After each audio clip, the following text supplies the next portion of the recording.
everybody. Welcome to EduMatch. Thank you for joining us. We are here for the third episode of our EduMatch Triple Play tonight. So super excited. I get to chat with my good buddy, Lynn Colon. So welcome. Thank you so much for joining us. So could you tell us a little bit about you for those who don't know you already, because I need to get to know you. Oh, awesome. I'm so excited to be here. So again, my name is Lynn Colon. Some people know me by Lynn. I currently serve as the Director of English Learner Programs and Services in Northern Virginia. For a large school division, we have 97 schools.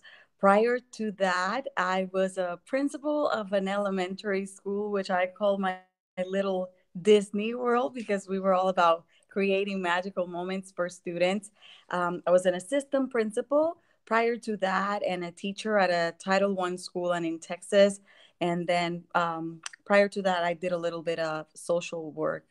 Born and raised in Puerto Rico, living the American dream, and just excited to make magic happen for all students. That is awesome. So we are super excited to have you here. So thank you so much for coming back and joining us. And I have to tell everybody, we did this a few months ago, but my internet was acting crazy. So Linmara was so sweet to reschedule. So really appreciate your time and appreciate you being here. Want to give a quick shout out to Lizette and to Valerie, who are watching right now, and they're saying hello. So yay. So could you tell us a little bit about what inspired you to go into education? Okay, so my mom was a teacher, so I was raised in a family of educators. Actually, my grandmother was the high school custodian, and my aunt was in education as well. So this came naturally. I fought the feeling, I must say, because I went to school for social work, that teacher's kid of, no, I'm not going to do this, and ended up doing it anyways. In my social work days, part of my role was going to schools to observe students who were suspected to have a disability. And that's when I kind of got intrigued about, the engagement sometimes was getting in the way, or I saw that students have more potential than what the parents or other educators were seeing. So that's what led me into becoming a teacher, and I do not regret it. I will tell you, Sarah, there's not a day that I wake up and I question my purpose. I know that I'm doing what I'm supposed to be doing. Supporting students, teachers, and principals is a passion of mine, and I just love it. I feel like I'm living in purpose. That is awesome. And definitely, like, you are just like exemplifying it. Like every time I get to chat with you, then I mean, just your passion for education comes through. So tell us about some of your educational passions. So I'm very passionate about English learners. And the reason is I'm an English learner myself. In my role now, supporting the 97 schools that we have in our division, I get to influence a lot of the process, which is exciting. And I'm truly living the dream. Years ago, I said, okay, I love education. How can I use my story to impact people and inspire people?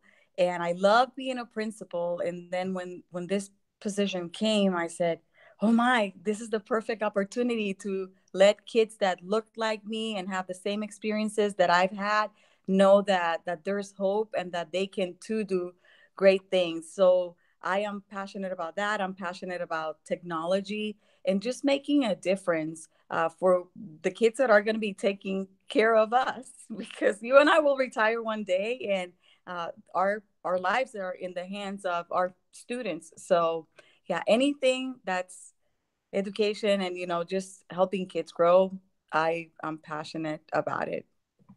That's what's up. Love it. And Valerie and Lizette as well. They are cheering you on in the on the YouTube live. So definitely wanted to thank them for tuning in. So yeah, so we first connected online, but in December we finally met face to face at Visti. So you are on the Visti board. Please tell us a little bit about what you do there.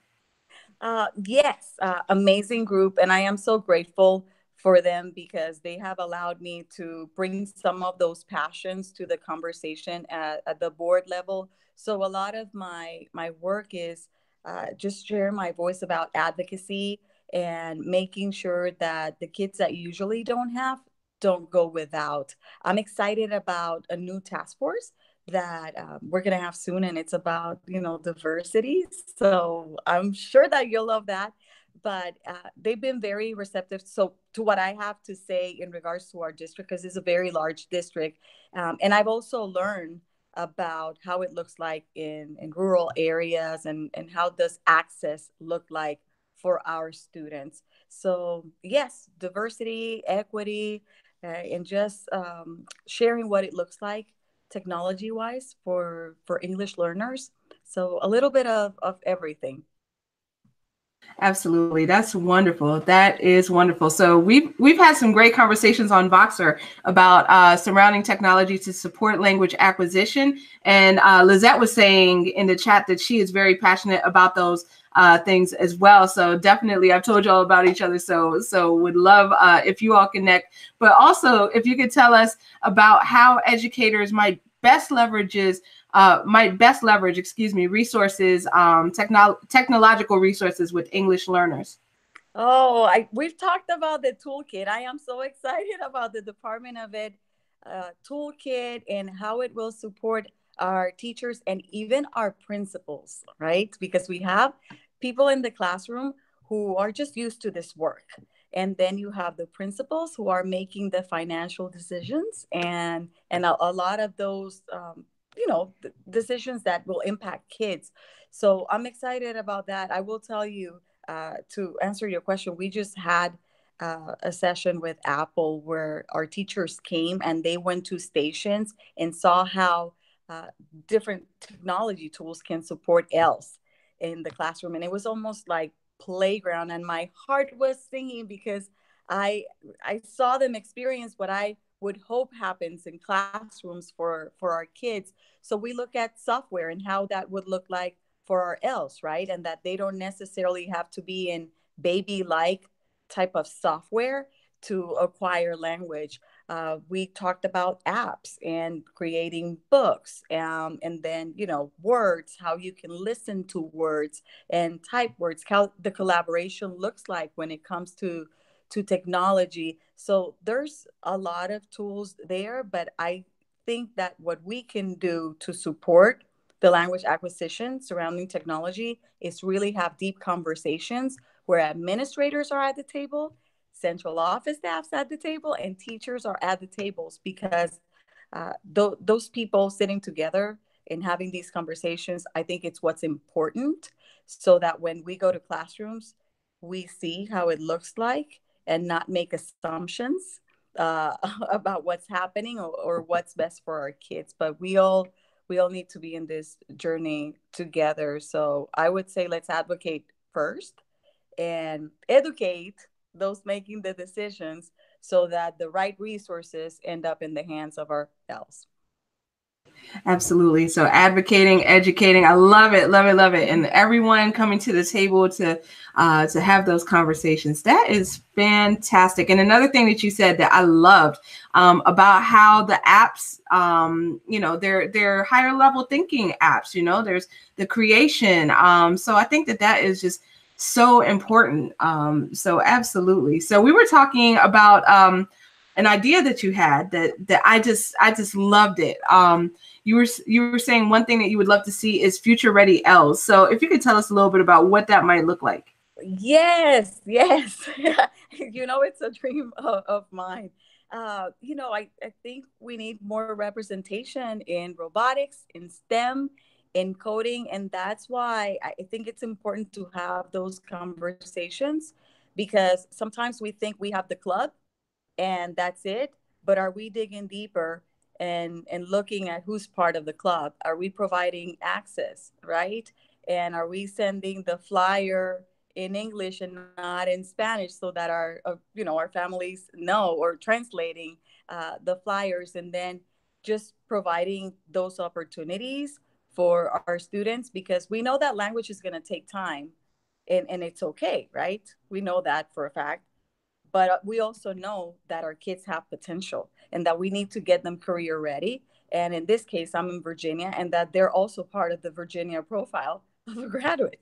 So what are we doing to make sure that they are prepared to hold those jobs as well, when we are having, these experiences? And I know for me it's very important to make sure that they're prepared for specialty programs in our school division, that they are ready to take those advanced classes that are more of what I can do technology wise, right? I might not speak the language, but I can show you what I can do with a computer.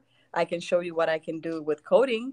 I can, go to a maker space and blow your mind away without having to speak a lot of English. So just paying attention to those details and making sure that we're intentional about providing access to our kids so that they can too can thrive. Yes, absolutely. So making sure that everyone has an invitation to the table and that everyone is reflected at the table. So awesome, awesome, awesome. So shifting gears a little bit, I'm super excited for this because I got to get a sneak peek. But tell us about your book that's coming out shortly. I'm so happy. Tell us about that. Oh, I am super super excited. You read it.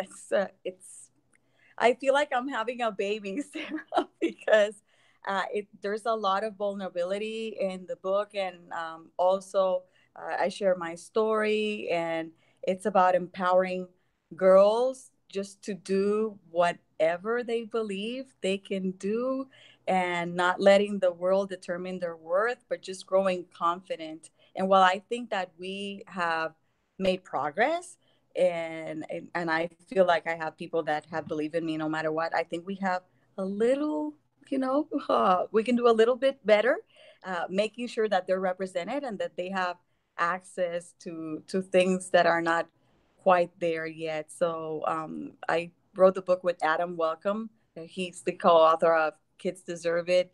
And it's just a beautiful piece of work. So I'm excited. It'll be out, I think, June. And yes, oh, yeah, I'm just so excited. Oh my gosh, I'm excited for you. Like I love it. I love it. Like I remember when I was like going through it and reading it, I was just like, "Oh my goodness, this is great because it's pretty much saying like whatever our girls want to do, then, you know, help them do it. Like they can do it. They have that knowledge, they have the desire, so encourage them.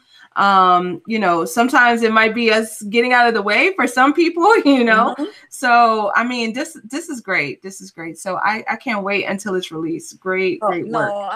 I am excited. Again, and I think there's been we've made strides, but we have to let our girls know that they can too rule the world. And as adults and mentors, I we can do a lot of things also to support them and make sure that they feel confident going into STEM roles, right? That they can raise their hand, they can have a seat at the table and not feel like I mean, I write in the book that even with this position, you kind of question yourself: Is this really happening to me? Am I worthy of this? Wow, I don't. Something is wrong. Nothing is wrong. So stop the movie, hit pause. You deserve a seat at the table, and you can too raise your hand and have an opinion and be respected. Yes, so I'm excited, and I'm also excited about what this could do for our girls growing up. And then, have this community rallying around and saying, hey, you're pretty awesome. You can do anything you want. Absolutely, absolutely. It's reminding me of Beyonce, like, run the world, girls, we run the There you world. go. There you Yes, absolutely. So that is awesome. I am super excited for that. So congratulations to you and go. Thank congratulations you. to Adam as well. So great, great work. So what are some other awesome things that we can expect to see from you in the near future? I have 20,000 projects in my head, right, that are brewing in my head. But right now, I'm very focused professionally when it comes to else about this future ready vision. I want to make sure that my kids, meaning all 90,000 in the school division, and we have 29,000 else, stand a better chance because I'm the leader of the department.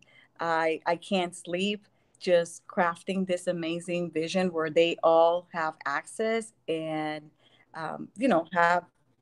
have a chance at a better education, and collaborating with my colleagues in IT to make that happen. I'm collaborating with Apple as well to make sure that we bring amazing things to the school division, and then presenting for different conferences, just sharing my story and letting educators know that while sometimes the growth doesn't happen as fast as we want to see, that doesn't mean that teachers are doing a great job and that our kids are learning. It took me years, and I still consider myself an L level 6. I'm not transitioning to exiting the program soon, but that's part of who I am, and I'm always learning. And I know that teachers sometimes get frustrated because we have these measurements that the state put in place, and when kids are not reaching that number, they feel that they're not doing a good job. But kids are making growth, and I'm just trying to spread that message around the country when I'm given the opportunity to present, and just giving people in the field hope so that they can continue to do what's best for our kids. Absolutely. I love that. Now, did I hear you say you have 29,000 L's in a district of 90,000 students? Yes. Yes. Wow. So that's like 1 in 3 students pretty much. Yes.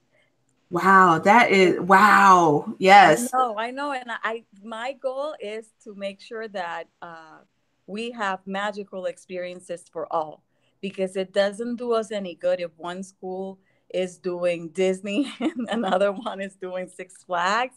And I'm blessed to work in an amazing school division, but then again, around the country, my kids might move to a different division where they are not used to having that many L's, so they can lose as a result.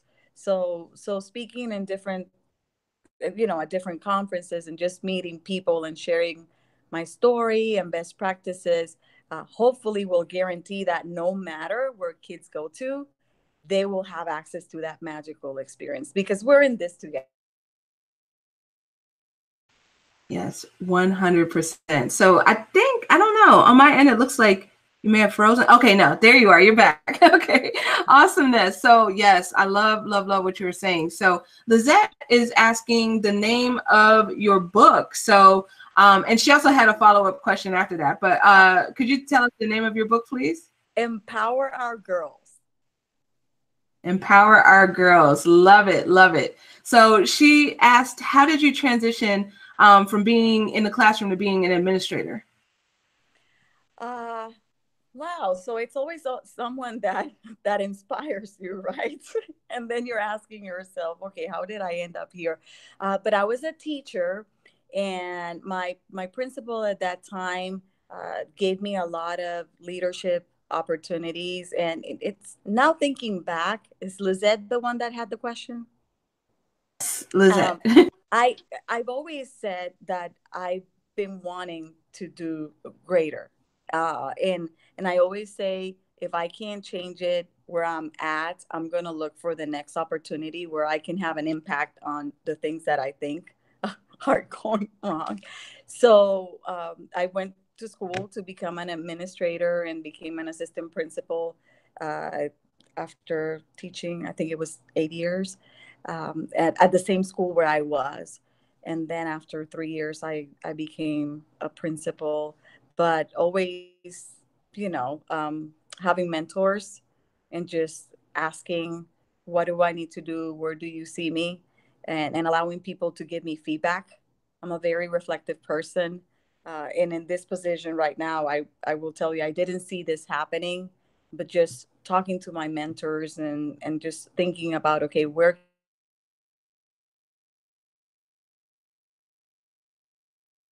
I take this to this point? But yes, went to school having lots of leadership opportunities, and then not missing an opportunity just to do what's best for kids.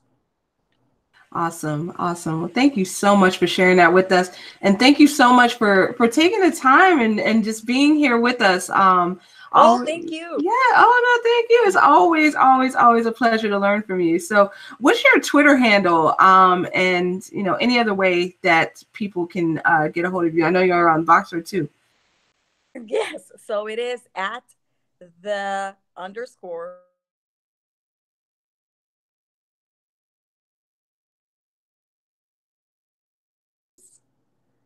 Lynn Colon, and I'm on Instagram and I'm on Voxer. I believe they're all the same names.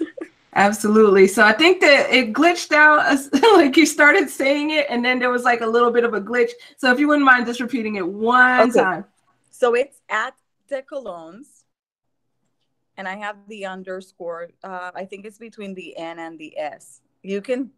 I don't tweet myself, Sarah. So I'm also on Facebook, Lynn Colon Cosme, and on Instagram, and also on Voxer. Awesome. Well, Lynn Colon thank you so much. It's been a No, thank pleasure. you. Oh, I appreciate you. Thank you. And oh, I'm sorry. Go ahead. No, no, don't worry. Oh, well, thank you. And we appreciate you. So it's always awesome chatting with you. And just wanted to thank Lizette and Valerie also for watching live and chiming in with their questions and comments. So that was awesome. In addition, we're going to put this out on Facebook as well as a podcast. So within the coming weeks. So definitely look out for that. So thank you to everybody in advance. We'll be listening and watching there. Just want to give a few quick shout outs before we close out tonight. So number one, shout out to Jeff Kubiak, whose One Drop of Kindness is up for pre-order on Amazon. Whoop, whoop. So that's going to be coming out May the 3rd. And it's a children's book about spreading the message of kindness and love. So awesomeness. Also, shout out to Rochelle Danae Polt, whose In Other Words book will be released on, or I'm sorry, will launch on April 18th. It's already out there, but you didn't hear from me. So definitely check that out. The Kindle will be released on April 18th and the paperback is already up. In addition, probably tomorrow, you all will see a pre-order dropping from Dr. Nicole Howard and myself. So we connected our master's students on 2 coasts, the East Coast and the West Coast, and they collaborated to create a book together. So that one is called To Whom It May Concern, Essays for Educators by Educators. So definitely check that out. Next week we are off, but we will be on with the rewind. So come back on Sunday, regular time, 6 p.m. Eastern. Podcast with an s.edumatch.org/tweet talk, and we will have a rewind, an episode from 2015. The Twitter chat questions will be going on, and you can watch the live panel. So that's going to be a lot of fun. So thank you everyone for joining us, and we'll see you on Sunday. So have a great one.